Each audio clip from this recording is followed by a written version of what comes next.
بسم الله الرحمن الرحيم. تبارك الذي بيده الملك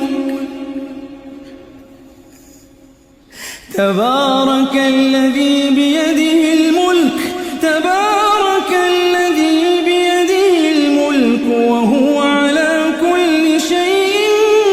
قدير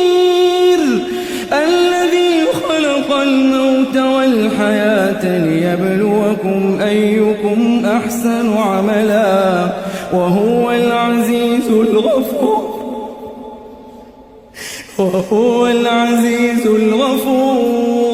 وهو العزيز الغفور الذي خلق 7 سماوات طباقا ما ترى في خلق الرحمن من تفاوت فارجع البصر هل ترى من فطور ثم ارجع البصر كرتين ينقلب إليك البصر خاسئا وهو حسير ولقد زينا السماء الدنيا بمصابيح وجعلناها رجوما للشياطين وأعتدنا لهم عذاب السعير وللذين كفروا بربهم عذاب جهنم وبئس المصير إذا ألقوا فيها سمعوا لها شهيقا وهي تفور تكاد تميز من الغيظ كلما ألقي فيها فوج سألهم خزنتها ألم يأتكم نذير قالوا بلى قد جاءنا نذير فكذبنا وقلنا ما نزل الله من شيء إن أنتم إلا في ضلال كبير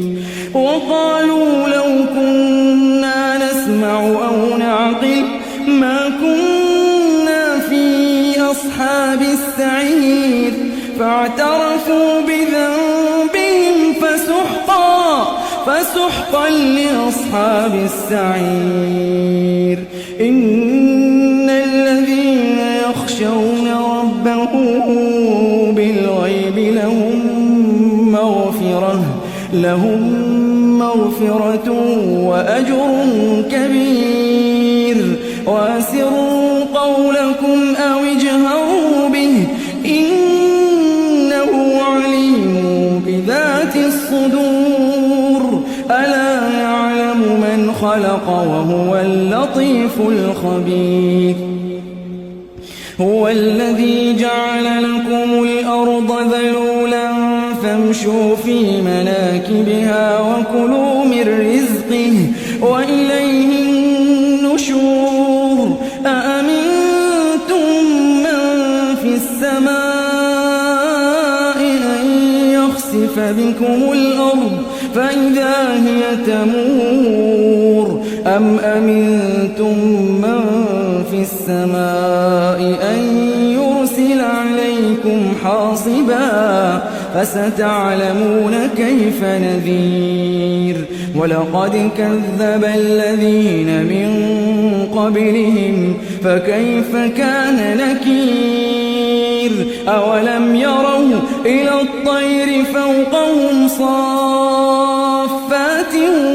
ويقبضن ما يمسكهن إلا الرحمن إنه بكل شيء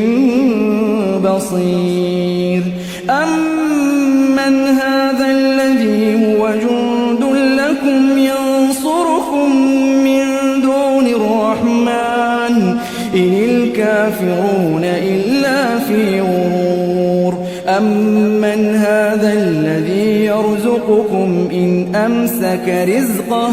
بل لجوا في عتو ونفور أفمن يمشي مكبا على وجهه